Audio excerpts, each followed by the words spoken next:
which is my resume business where I help up and coming cybersecurity professionals, people that's transitioning into cybersecurity, and also people that's already in cybersecurity with their career development.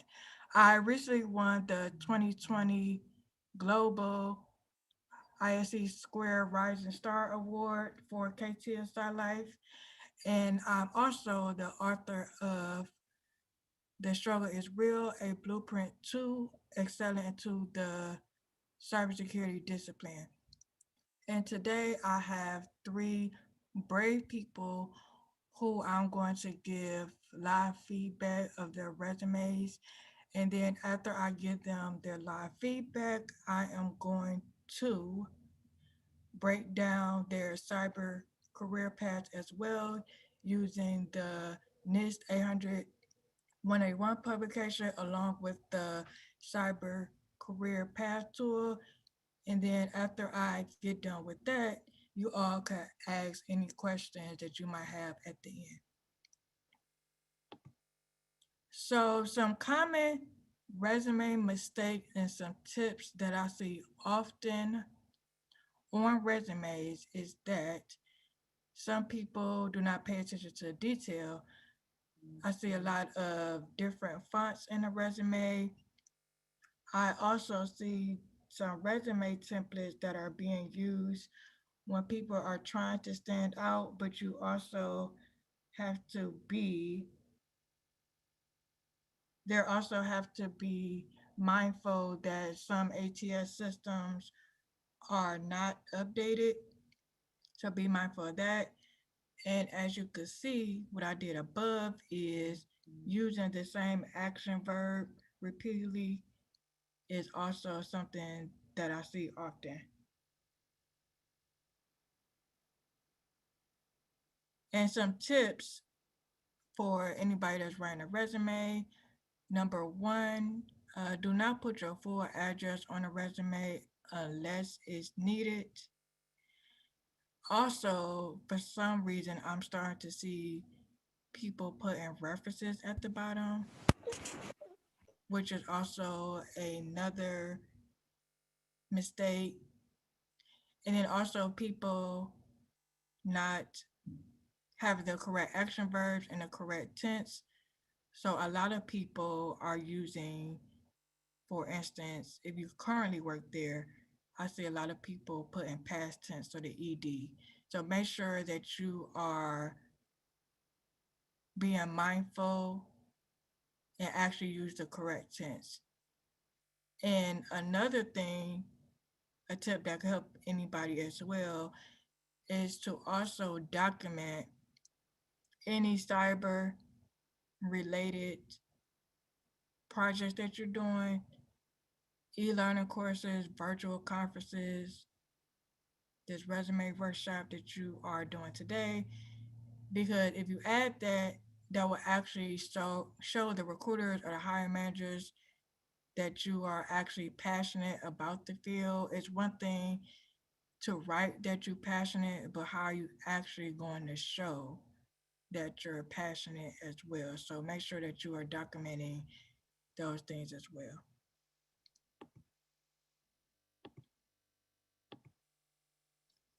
So for today, hopefully my brave volunteers are in the chat already.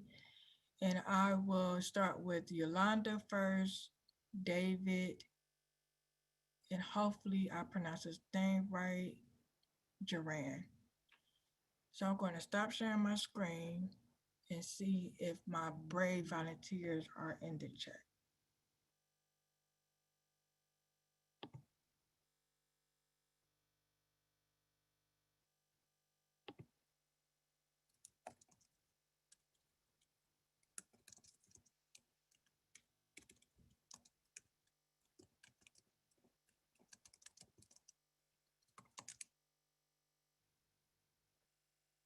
And if they are not in the chat, I will actually do a live demonstration of the NIST 800 181 publication along with the Okay. Hey, Jerron. Hey, Jermaine. I hope said your name right. I will start with you first since you are here.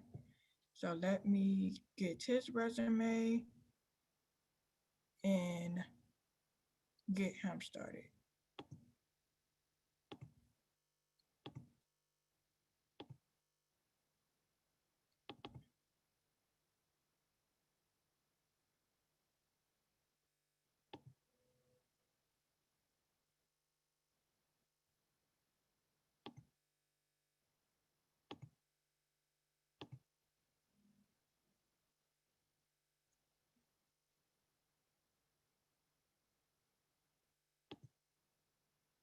Okay, and I see my other brave person as well is in here. Hopefully everyone can see my screen, but I would definitely zoom in. So for Duran, hopefully I'm saying your name right. So for Duran, he actually used a template. I do like the color scheme that you used.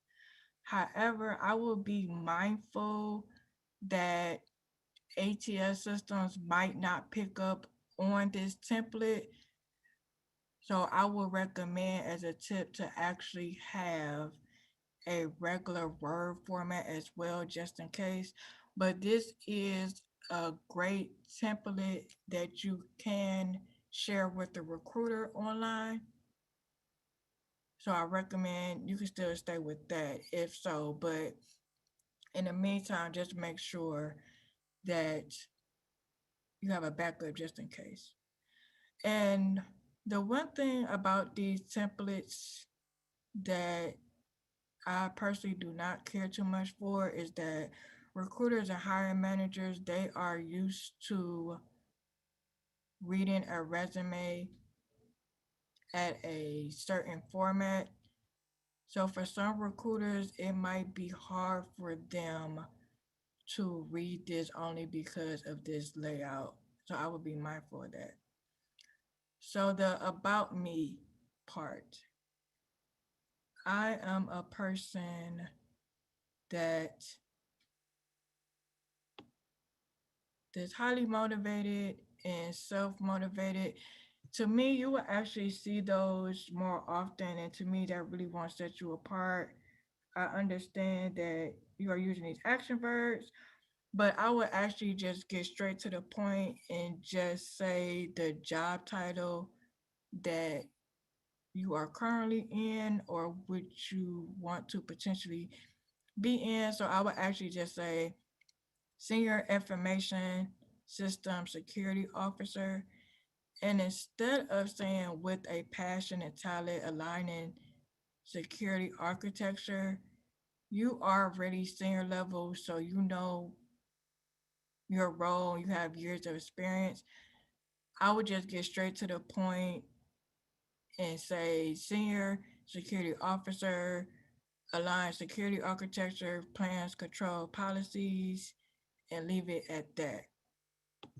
And over here, this is, I would actually eliminate this part because you actually put your skills over here. So this is kind of like a duplicate thing. So I would actually eliminate this part. Your certifications is great. Now, anybody out there that has certifications, I want to put this out there. I always tell people it's great to have certifications. It shows your knowledge and that you're learning. However, I also see people, I call it, that get cert happy and they just get a lot of certifications to say one, they got certifications, or two, if I get all these certifications, I can land me a job.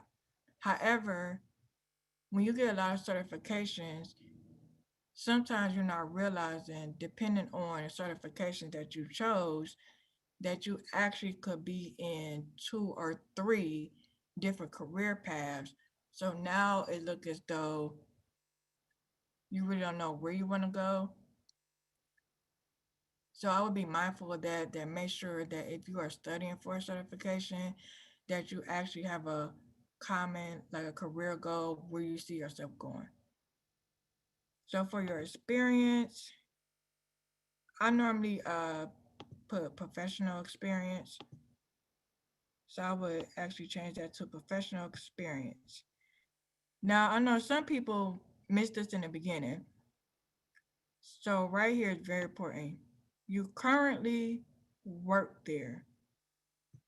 And right here you have some of your action verbs in past tense. So if you currently work there, make sure that you go through this and change your action verbs to the correct tense. So you got it right here, participated and communicated. So as I said before, if you currently work there, make sure you go through and you clean these up.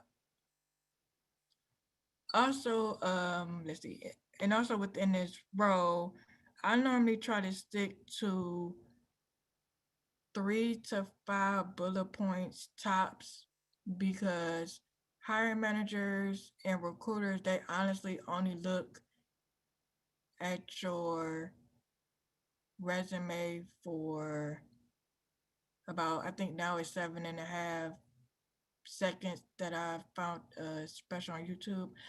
So be mindful of that. There's no point of really listing everything that you did, like 15 bullet points, because honestly, they're not going to read all of that. And then your next role is information system security officer, which that is great as well.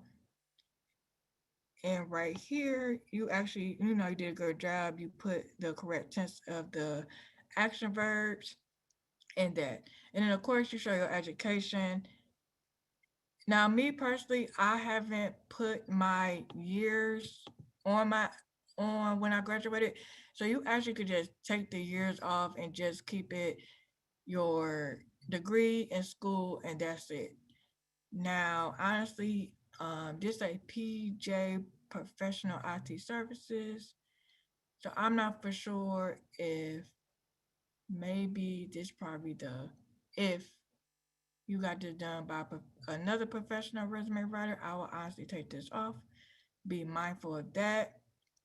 I know you tried to do the one pager. I can see that you tried to do the one pager, but I will also add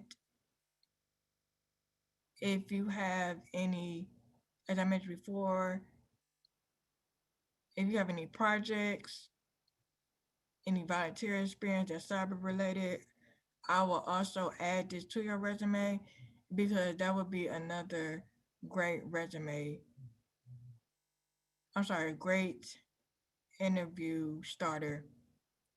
And this company that you work for, Steampunk, I actually had an interview with them. I think it was like sometime last year, but that's when they had changed their name. So right now I'm going to look at my chats because they are blowing up. And Joanne, you also can unmute yourself if you have any questions or feedback that I covered on your resume. Oh, and one other thing, sorry.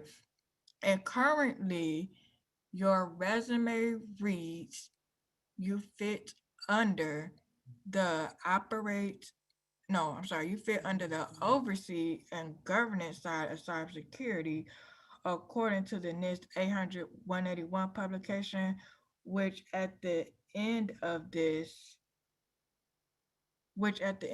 I will actually go through everybody's career path so you all can see how you align.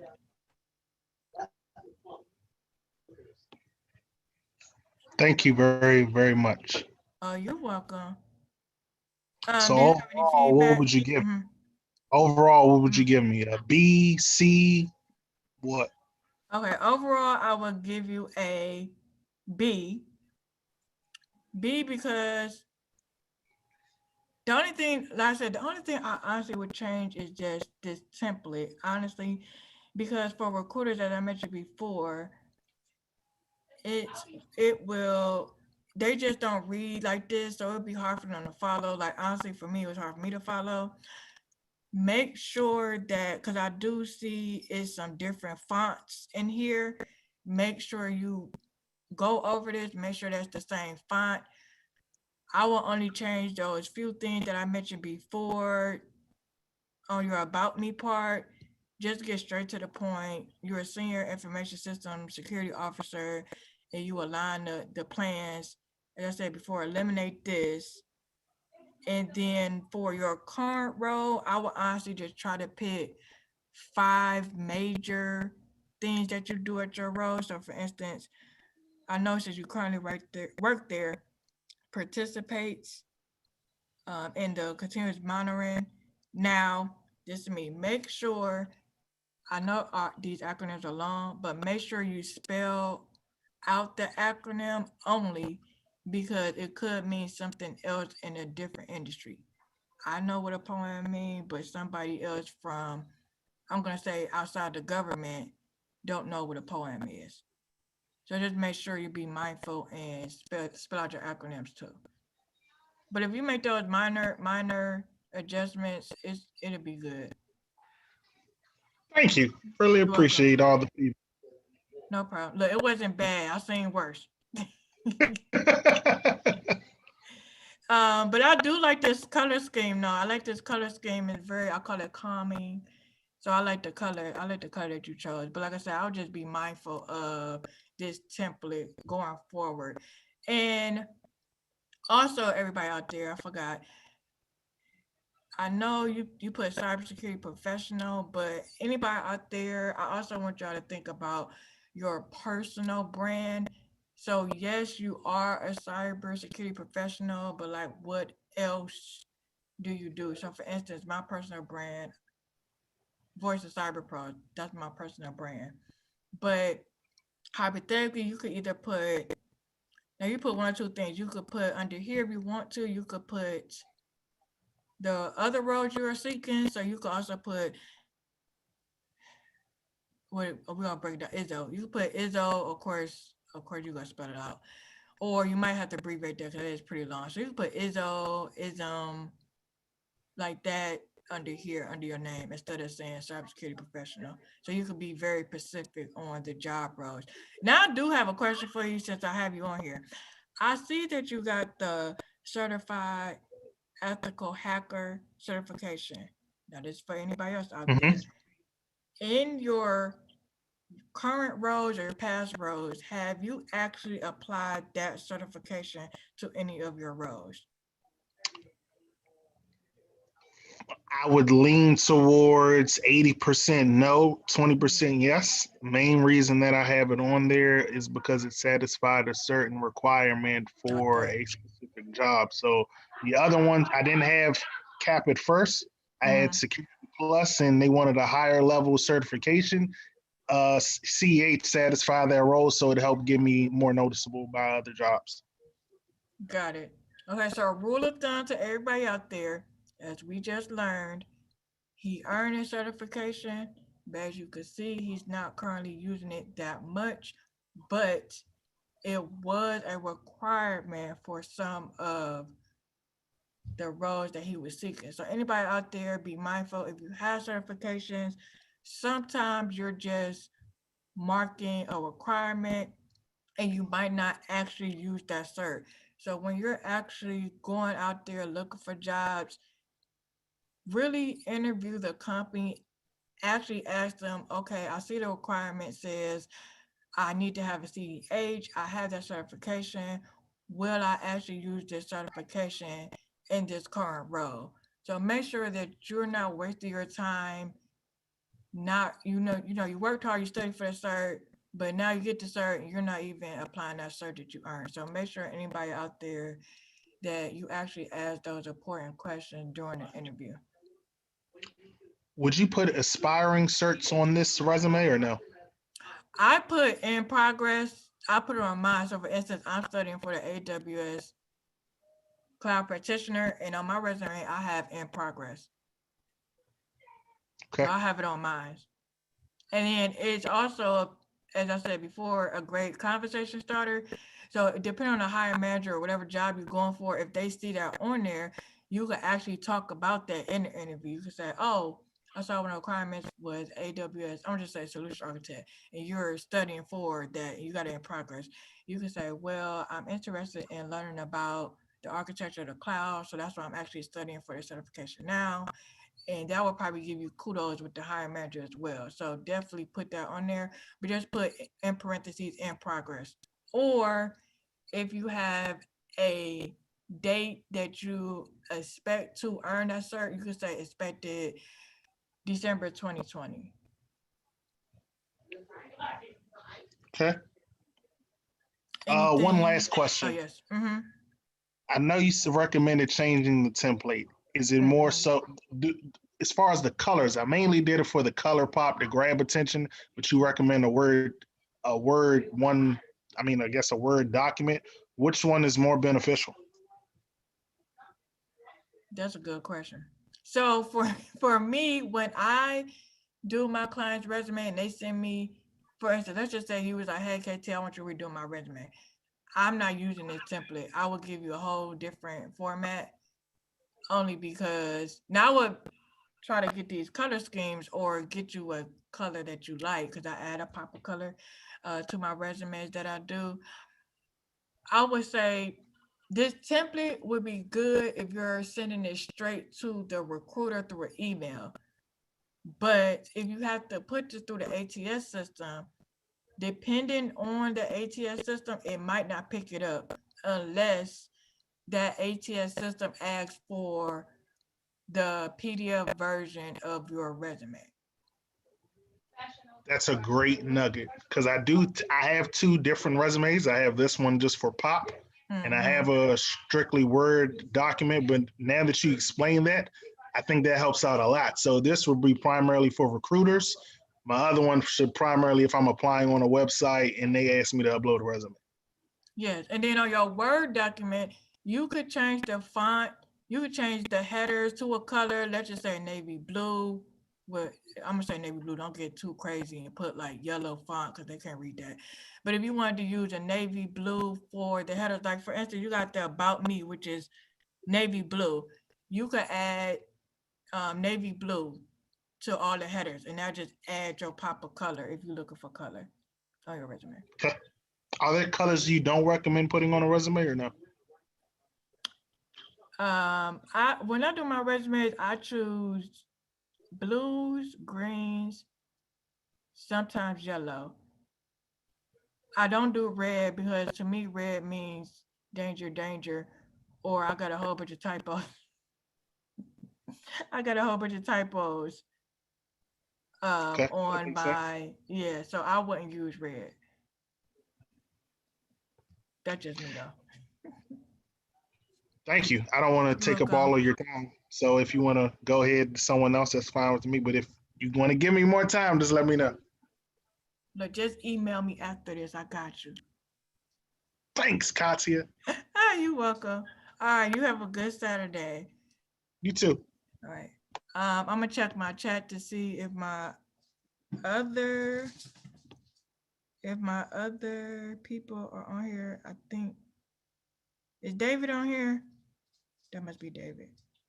Okay, that's David. Okay, David, you are next. And is Yolanda on here? If so, say hey, I'm here in the chat. So David, you are going to be next, and let me pull up your resume.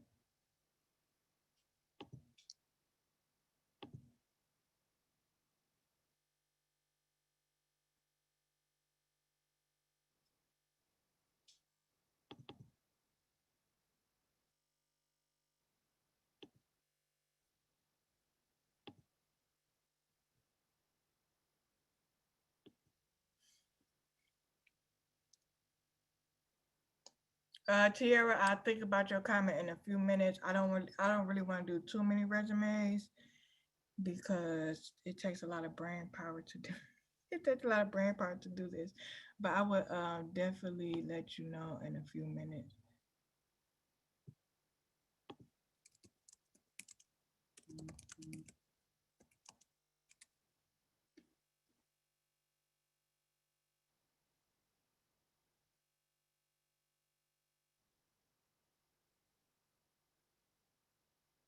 Okay, so let me get David's together.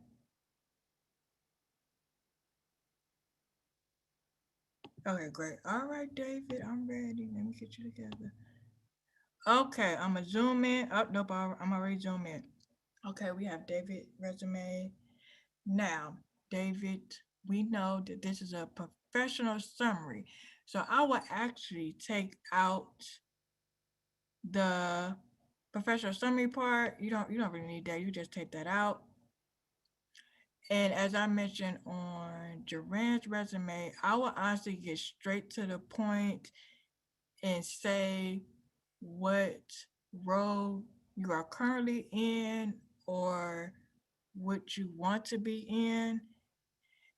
And this summary right here is a mix between, I'll call it the soft skill summary that I honestly don't care too much for, only because you start to sound the same as everybody else that's looking for a job.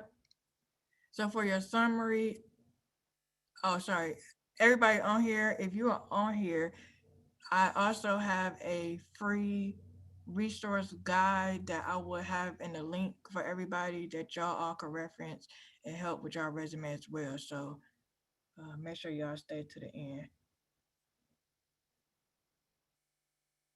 Sorry. So on your summary, I'll just get straight to the point and say, I'm gonna scan through your resume. Hypothetically speaking, if you still want to be a help desk technician, which we're gonna call you a help desk analyst, we're gonna up you up some. So if you want to be a help desk analyst or IT support specialist, there is another job title that you could search as well. Put that in your summary, and you also have career highlights and projects. So for this particular section, when you said, let's see, develops, conducts quarterly training programs, if this is a good statement, but if you have a specific number on how many training programs you did, let's just say you did 5 training programs. So I would actually put develops and conducts for 5 quarterly training programs. That would give you some of the quantitative data. And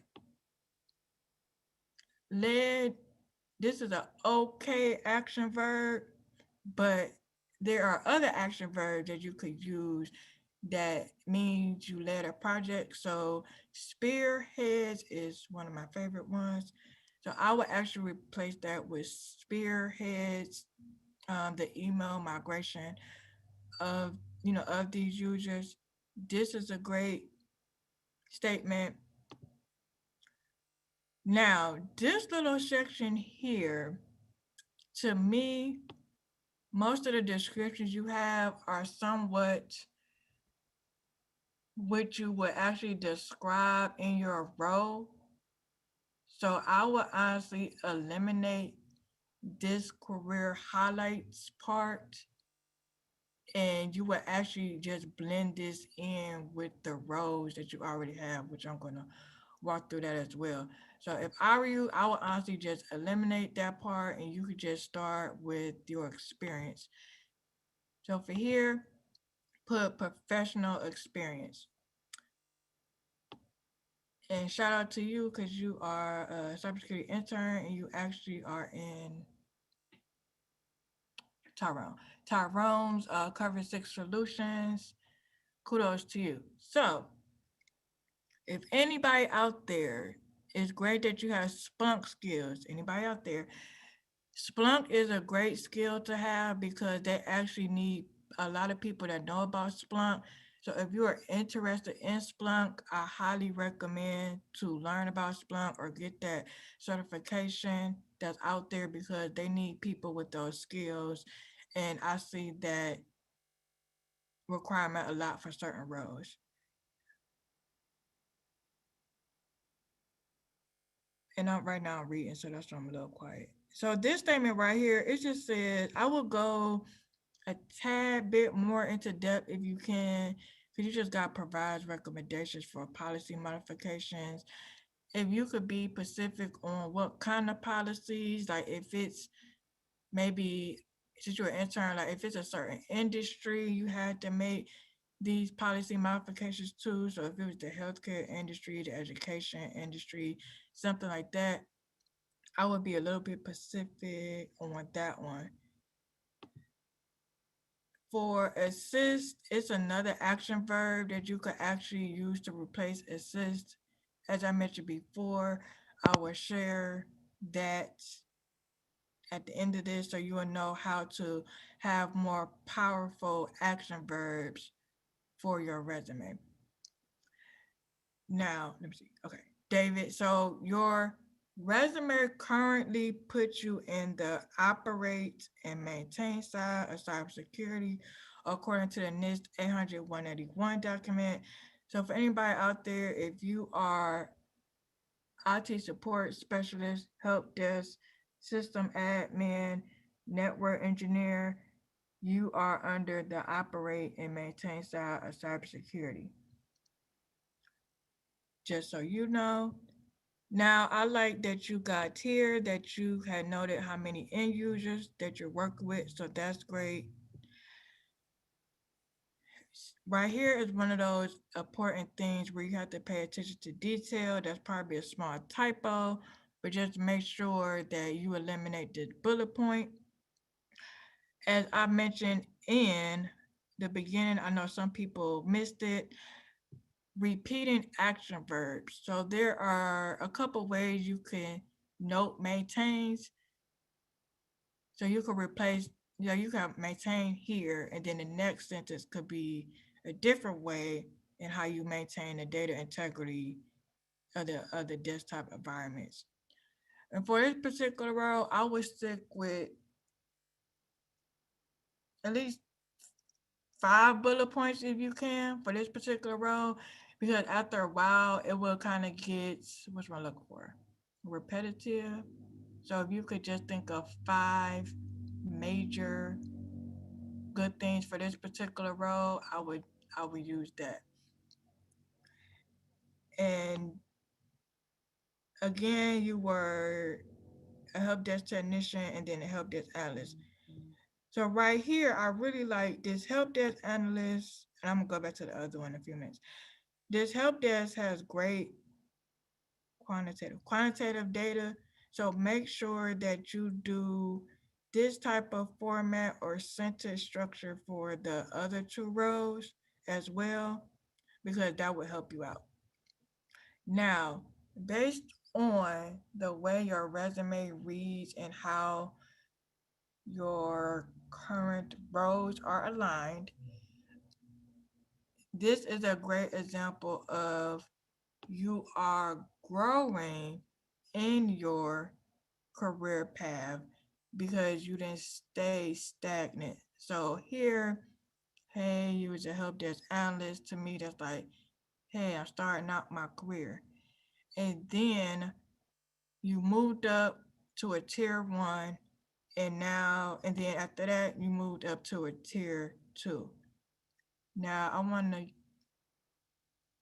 and I just realized something. Okay, because I was, unless this is a typo, this ain't March 2020. So this internship need to actually go between here, unless there's a typo.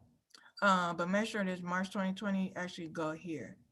Now, everybody out there, a little trick that I do. So I see here, you do 1 or 2 things if you had a short term role. As you can see here, you was only there for like 3 months.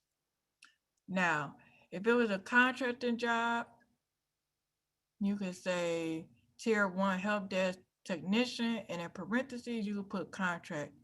Or you could just put 2020 and that's it. And then here, make sure you just change it to 2019 to 2000. Here, just leave it 2000. Up here, just leave it 2000. I said 2000. Lord, y'all, 2020, 2020. And then here, just leave it 2020. And the only reason why I say that is because most of the time, as some of y'all might notice, when you have a lot of short-term roles, I'm just going to say 6 months or less, you normally have to keep explaining yourself in an interview. So to give yourself not too much of a headache, I would just leave it 2020. So on my resume, whatever job I had too many now. Oh, my one role when I was just at my job for 10 months, it was just in 2019. So for me, which I have like a different format now, I just put now 2019 because I was there 2019 instead of me having those 10 months. So that's just a trick I use, and I use that as some of people resumes as well. Education, great. Now, I'm a person, I honestly don't put the city and state for education anymore. So I will actually take that out. And since you will graduate next year, this is great. You could just put um, expected graduation and you just put fall 2021. You don't have to put date. So you could take that out. Now, I see that you earned some certifications, which is great. Now, as I mentioned before, we want to make sure that the certification that you are earning and that you are studying put you on a right career path. Now, if you want to stay in the operate and maintain side of cybersecurity, the security plus that you already earned is great. Now, I also see that you got two cloud certifications, which is also great because they need people in the cloud. Now, on your job search, you could focus on jobs that would give you that experience in a cloud environment. So you could look up roles dealing with Azure Cloud. I'm not for sure what type of job title that would be, but hypothetically, I'm going to say uh, Azure, maybe like support specialist, if that's a role. Or if you're doing an IT support specialist, make sure that you put in the keywords on your job search that you put Azure or Oracle, so you can make sure that the certification that you earning that you'll be able to apply those certifications to your role, so all that knowledge won't go to waste. Put that out there. Your skills, I honestly, instead of saying technical skills, I change that to area expertise. That's just my thing. Anybody out there, also make sure when you list any skills or area expertise that you are doing, that you list the skills that you know how to speak to.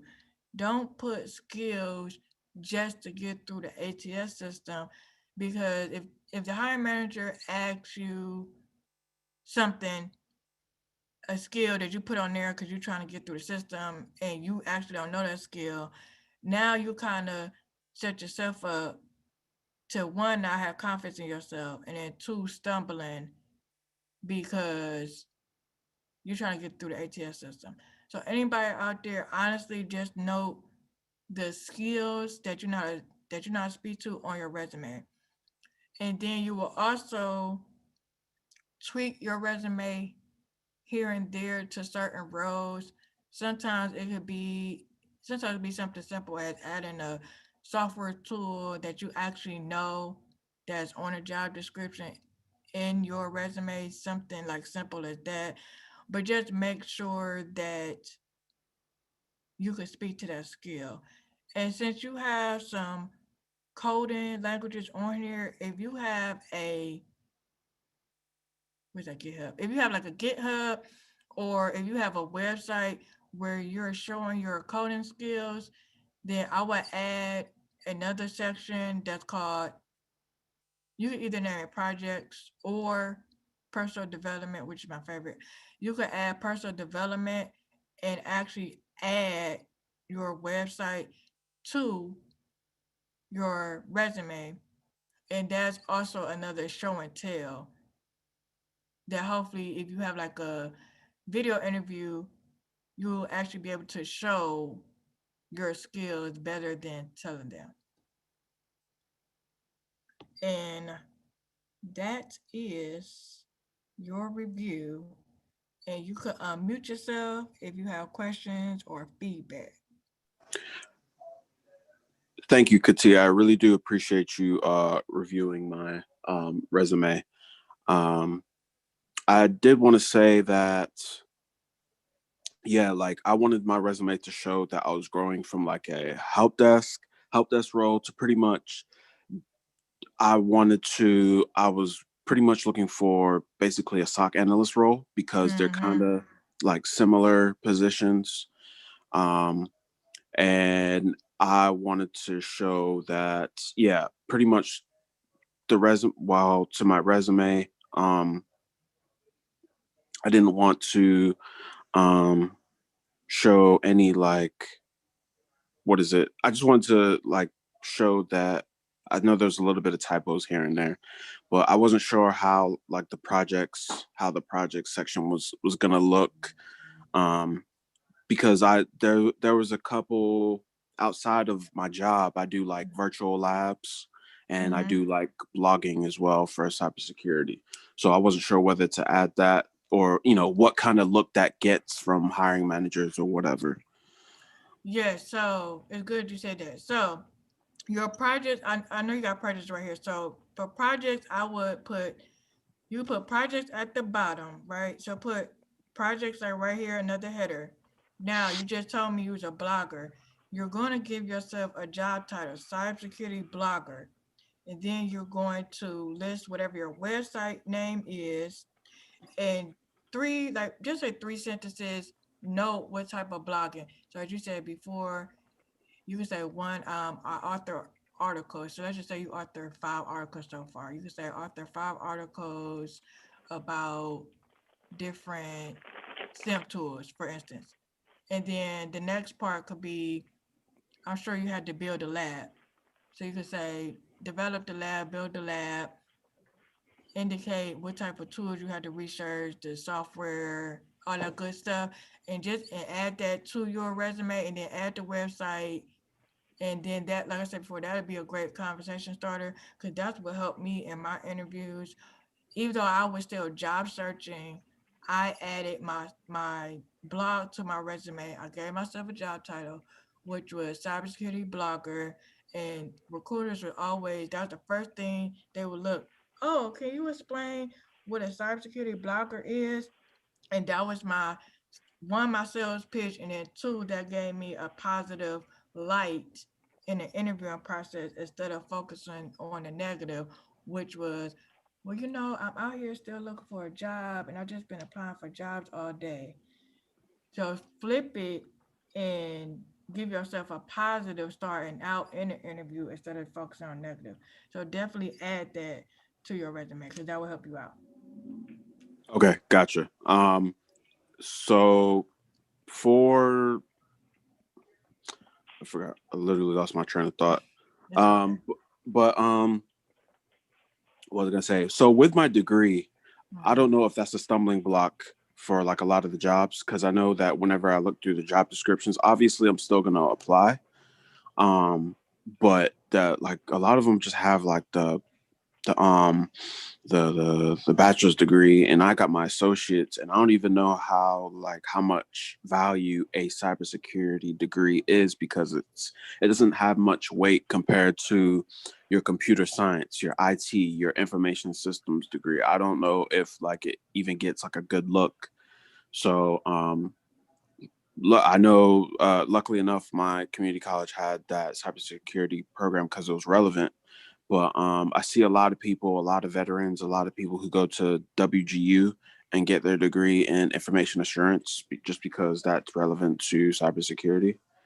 Um, but I wasn't, I don't know if since you're in the industry, I wanted just to get your perspective on those type of degrees, especially for like an associate level, because a lot of these programs, even other internships, they kind of like disqualify you even at the associate level, if you get what I'm saying.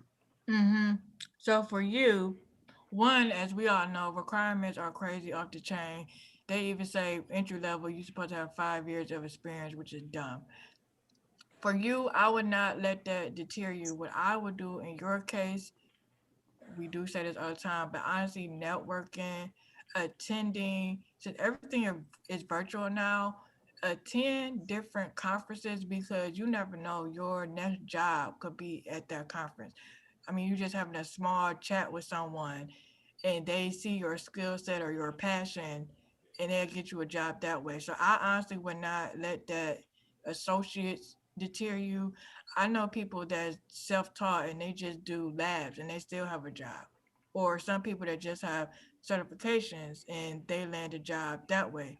So I really wouldn't let, hey, because you just have associates, I don't meet the requirements to say bachelor's, but I got associates. Like you said before, it still apply, but network for that. That's just like me saying, for instance, some of my roles, my undergrad is electronic engineering, and then my master's in cybersecurity technology. If I applied for a role, most of my roles was program analyst, business analyst, and I think most of those requirements, I'm just gonna say a bachelor's in computer science per se. I didn't have a computer science degree. I'm not gonna apply because it said computer science. For you, you just have to know you have those transferable skills to get in the field, and just don't let that associates really, because honestly, these requirements off the chain, they not ideal anyway. I hope that makes Gotcha. sense. So what I'm seeing is that I'm actually seeing some comments in regards to government jobs. So what's your perspective on the government jobs that like require degrees and don't require degrees? I mean, I've seen a bit of both, so I just want to see what the alternative, if it, what the general standard is out there. All right, so for anybody that's on this call, there are jobs and roles, one, where you don't need security clearance. So I do know that a lot of people get discouraged because most of the roles that they look, you need to have a security clearance.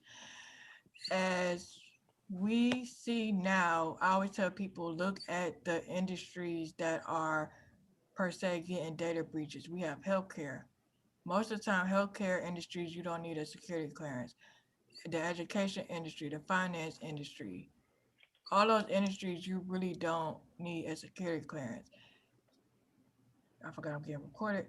So instead, I have to be monster word. So instead of thinking, oh, I don't have a security clearance, I won't get a job, look at other industries where you don't need to have a security clearance. Government jobs, government is a different, is a is a different world. Honestly, I'm a government contractor. I know a little bit better. So the government is a different world, but now, as y'all probably could see, now you have to find companies that's even going to have you obtain a security clearance, which is a different process in its own. And honestly, the only ways to obtain a security clearance is one, the company, whoever it is, has to put you in for clearance, or well, no, the company that you're working for has to put you in for a clearance, or if the job title specifically says willing to obtain a security clearance, that's how you're going to get a security clearance. And then, of course, if you already have a security clearance, those are the only two ways. And if you have a clearance now and it's expired, they're not looking at that either because they technically saying you have to basically start all over because you basically have to start the process all over.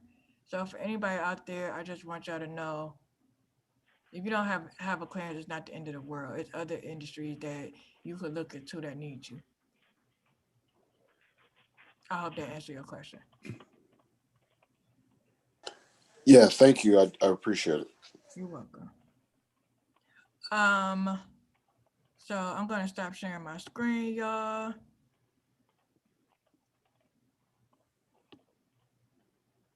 So I see some of these questions. Due to my level of clearance, I cannot talk about clearances, so I have to be mum the word on that. But I would say go to clearancejobs.com. That will answer any of your questions that's regarding security clearances. And I don't see Yolanda on here. Yolanda, is you here? Are you here? I don't see Yolanda at all. Okay, so since Yolanda is not on here, what I'm going to do now is I'm going to actually go through my favorite publication ever that I actually have a course on my website as well. But I'm going to use my two brave volunteers that I did today and break down where they fit in cybersecurity. And then I'm also going to give y'all some examples so you all can understand that you do have the transferable skills to get into this industry. So let me get that together for y'all.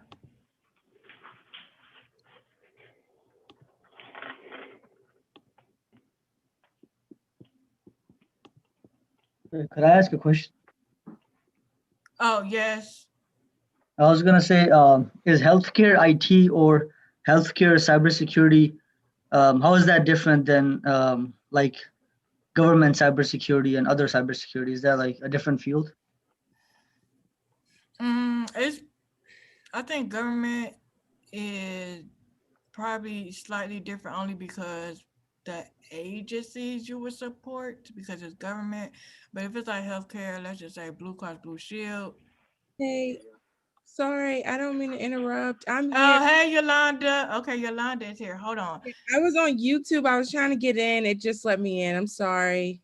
Oh, okay, so I think his name was Bilal. Bilal, I Say, hope I said your name. Did I say that right? I will get to your question at the end. Yolanda, thank you for coming. I'm now going to get to your review, and then at the end, I am going to do the demo for y'all too. Bilal, I'm for real. I got you afterward. So Yolanda, let me pull your stuff up. Hold on. Let me get that. I wasn't typing fast enough. Oh, you gotta. I move fast. Let me press share. Okay.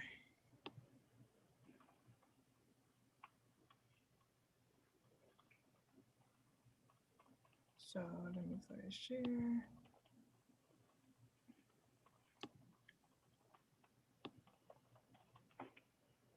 Okay, Yolanda, you could see my screen.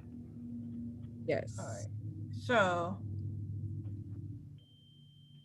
all right. So, I personally do not like objective because objective is very entry level and that is old school. So you don't want to use an objective.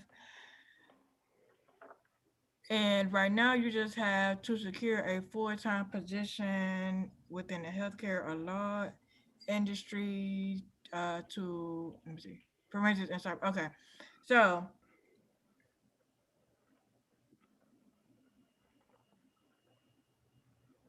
let me see. I'm trying to get your. All right, so for your summary, you are gonna have a. Now I'm glad I got your resume because I'm gonna show people how you can use transferable skills.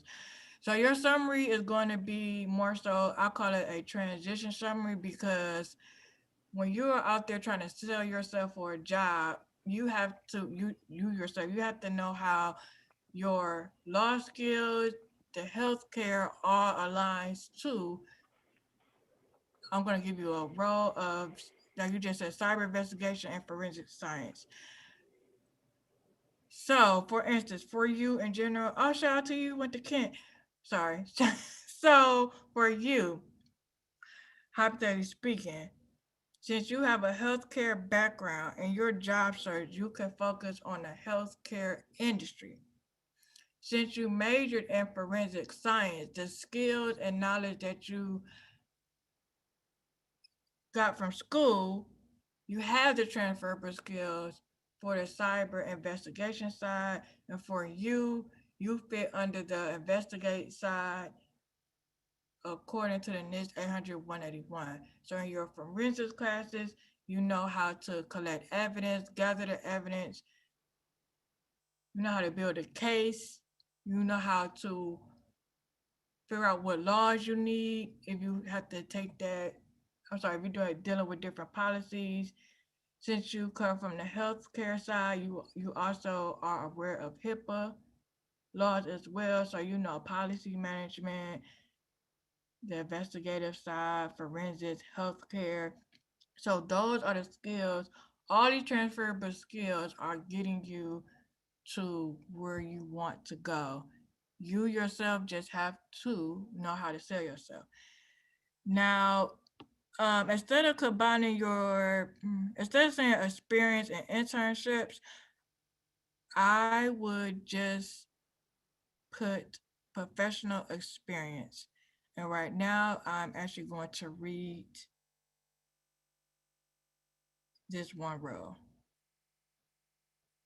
Okay, what I do like about this first row, number one, law firm. So you are right now in the law industry. You have the transferable skills from your forensics background because you are analyzing cases, you collecting the evidence, and these are the transferable skills that you're going to sell when you're going to look for a cyber investigator role, or another role is also called digital forensics analyst, or also I think the other one is digital forensics. It might be incident response as well for that. And so everybody has a tendency of doing it. So since you currently work here, you have to make sure that you make sure this is in the present tense. So right now that's past tense. So if you still work here, make sure that you swap that out. Use our Cleveland Clinic. I know about Cleveland Clinic because I'm from Cleveland. So here, all right. So I know the job title here, it says lead enrollment eligibility coordinator.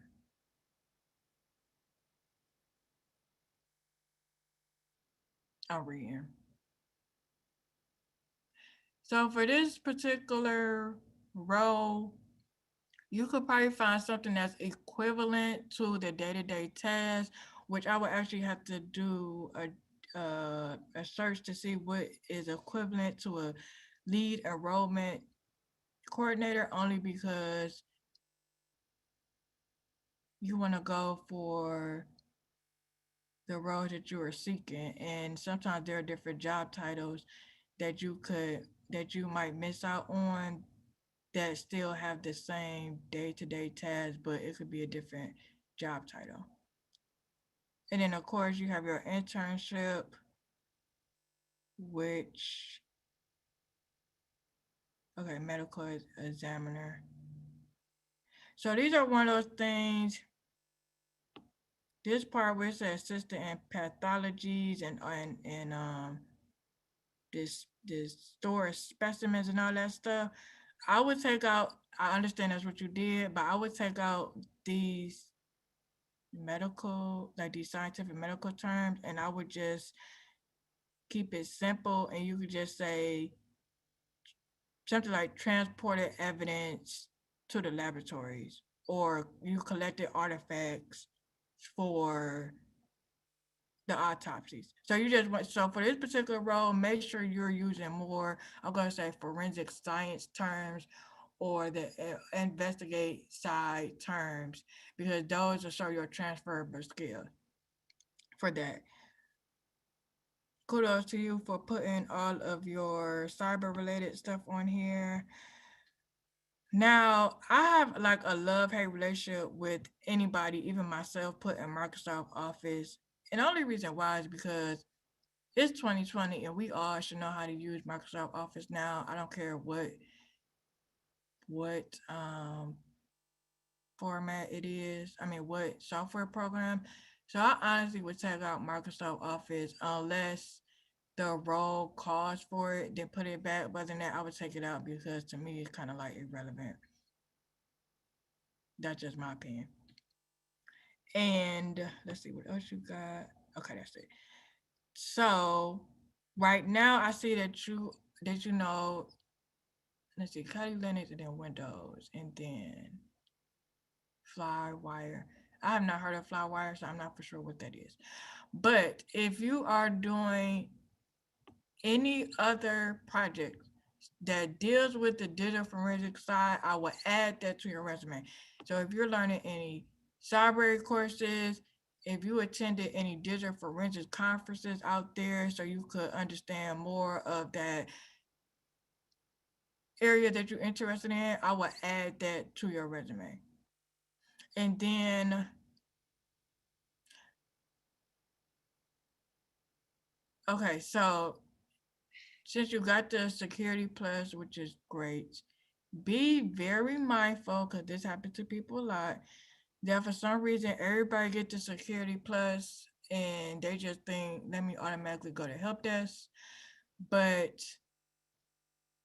there are other roles that you could look into if you had the Security Plus where you don't have to go into the help desk side. So I would share that later on as well. As of right now, I am done reviewing your resume. You could unmute yourself and have any questions or feedback. I will answer that for you. Thank you for reviewing this. I definitely appreciate it. It helped a lot. So you mentioned digital forensics. So I think I am erring on the side of the healthcare aspect of it. So how can or what job should I be looking like what job title should I be looking for that pertains to my experience um and will like help me transition into the field? Okay, so at the end of this, anybody that's on here, I actually have a resource guide that I'm sharing with everybody Okay. that that gives you various job titles that you could research. Okay. And then also Elaine Wright is a great person. She has her digital forensics website that has a lot of great resources for people that's interested in digital forensics. I will add that in the chat later on too. And right now I'm going to do the demo of the cyber career tool. And then I am going to ask my wonderful people to stop the stream afterwards. And then I will try to answer some of these questions that I have in here. So let me do that. Share my screen.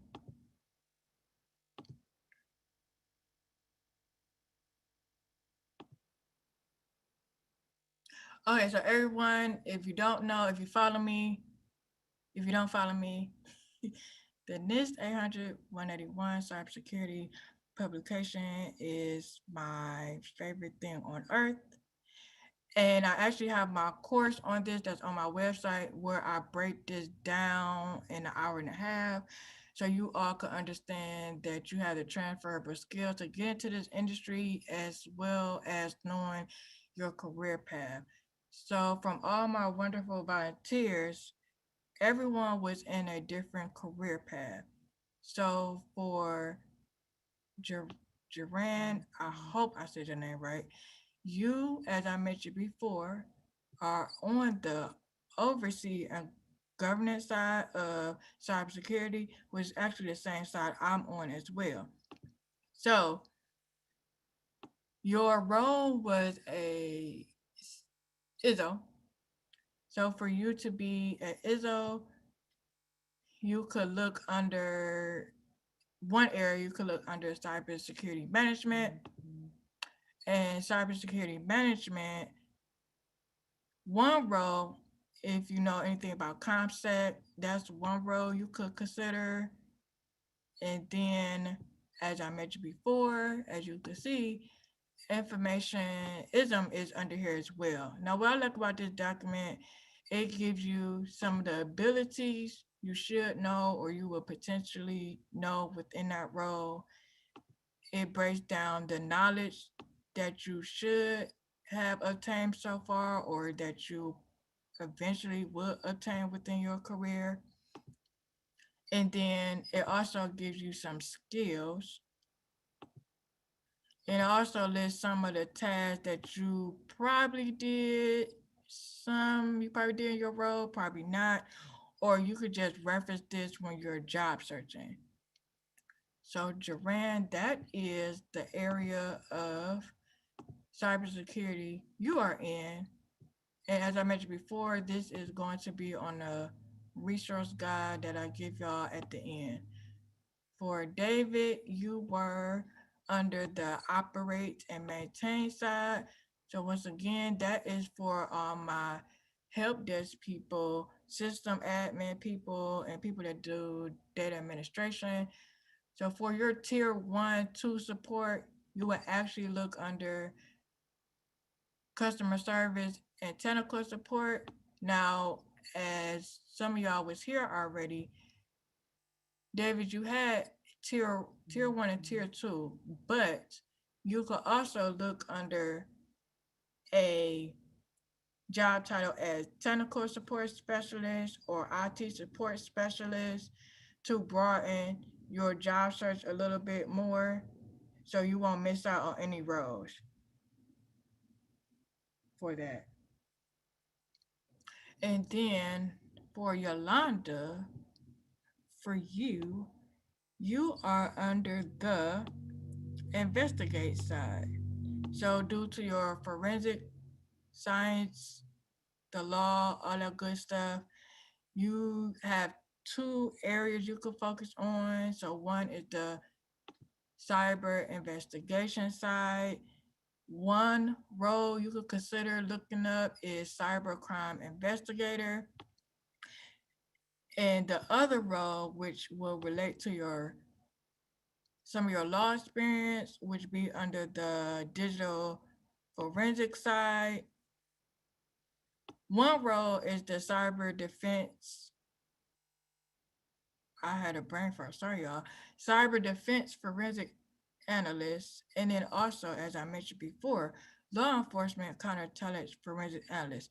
So anybody out there that's majoring in law enforcement, criminal justice major, all those skills that you're learning, you could be under the investigate side, and that's how you use the transferable skills. Now, the other part of this website, which is the other best thing that I like, is the Cyber Career Path tool. And what I like about this tool is that it's interactive and you will be able to see how certain paths do transfer over. It depends. So for instance, we are going to look at the technical support specialist. And as you can see, this particular area don't really overlap right now. But if you were seeing what other roles you would consider in your job search, they list the roles here that give you, here they just give you the community, which is like IT.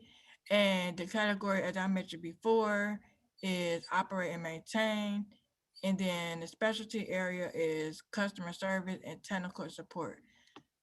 So anybody, you use this great tool that'll help you navigate your path. You'll know what job titles are out there, how certain things connect. So once again, You could do cross-functional, which says, for instance, legal law. And as you can see, which is now interesting, for Yolanda, you could look at cybercrime investigator, but as you can see in this whole section right here, they have other roles blended in here. So depending, it could be, I wonder why they put that purple, but IT project manager, program manager, but now I'm over here questioning it because legal law enforcement. Well, no, that makes sense because I guess because you're doing some policy stuff. But this is a great tool to use to help with your job search, navigating your career path, the whole 9 yards. And I actually do this as part of my service as well. So if you ever get resume services from me, I analyze your resume as I did today. I would tell you how your resume currently reads, the role or the area that you are seeking, and then depending on what you fill out on the form that you fill out before my service, if you're trying to get into another area, I will let you know, okay, well, you're in the operate and maintain side, but now you're telling me you want to go to the protect and defend side of cybersecurity. And then I would ask you, how are you, for instance, what type of classes you're taking or how are you going to get there so we can make sure that you get to the protect and defend side. So since I'm using an example, protect and defend, if you all about incident response, that's under the protect and defend. And if you about vulnerability assessment, that's under the protect and defend side of cybersecurity. So these are my one of the two go-tos that I use to help with uh with their path. So right now I'm going to ask my wonderful people to stop the stream live, and I'm going to spend the next 10 minutes, just 10, going through some of these questions that are